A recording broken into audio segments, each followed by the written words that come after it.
Just like with our other method of factoring, there are times when we need to take out a greatest common factor, and that's really something that you should always be checking first before you start on any sort of factoring. So when I look at 12 and 3, I know that I can take a 3 out of both of these. So I would divide by 3, and that 3 would go in front now. And 12 divided by 3 gives me 4, y squared, and 3 divided by 3 is 1, so 4y squared minus 1. Then we can repeat the process that we did with our other problems. We have the square root of the first term, which is 4y squared, and the square root of the last term, which is just 1. The square root of 4y squared is simply 2y, and the square root of 1 is 1. When we set up our two sets of parentheses, we need to make sure that we remember that 3 needs to go in front. So we'll have 3 and then our two sets of parentheses. The square root of the first term will go in front of each set. The square root of the last term will go in the back of each set, and we'll separate with 1 plus, 1 minus. When we look at 20x squared minus 45, I can see that both of those can be divided by 5. So we'll divide by 5 and put it in front. And that leaves us with 4x squared minus 9. Square root of the first term would be the square root of 4x squared. And the square root of the last term, which is 9. The square root of the 4x squared is 2x. And the square root of 9 is 3. So when we set up our two sets of parentheses, we need to remember to include the 5 in front.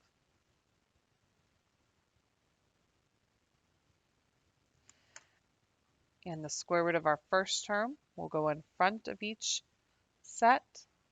And the square root of our last term will go in the back of each set, separating with 1 plus and 1 minus. Let's practice that GCF one more time. In this one, I can take out a 2 out of each, leaving us with 9a squared minus 25. Then the square root of our first term would be the square root of 9a squared, and then we'll need the square root of our last term, which is 25. So square root of 9a squared is 3a. The square root of 25 is 5. So when we set up our two sets of parentheses, we'll include 2 at the very front before the parentheses.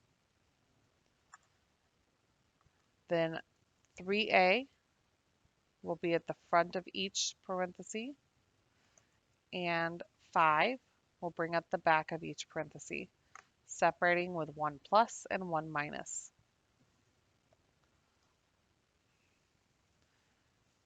What about if there are multiple variables? So in this next problem, we have both an x and a y. Our process is not going to change. Of course, we're still looking for a GCF, but we don't have one in this case. So we'll take our square root of our first term and the square root of our last term. The square root of 16x squared is 4x. The square root of 9y squared is 3y. We'll set up our parentheses the same way, putting the square root of our first term in the front of each set. And then each factor will have the square root of our last term. So instead of just a number like we've seen before, there's now a variable in the back as well. And we'll make 1 plus, 1 minus.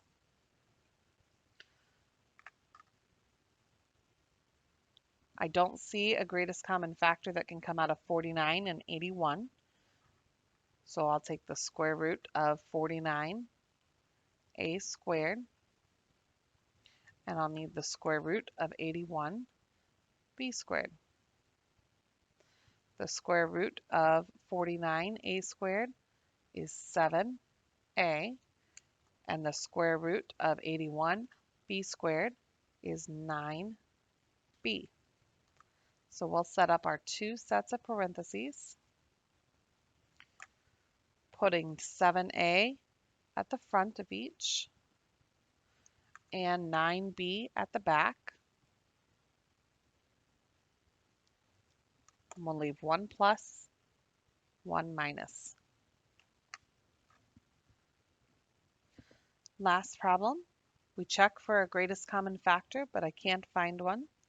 So we'll need to take the square root of 121c squared and the square root of 100d squared. The square root of 121c squared is 11c. The square root of 100d squared is 10d. We'll set up our two sets of parentheses, and that will give us 11c in the front of each set and 10d at the back of each set. Then separate each one with 1 plus, 1 minus.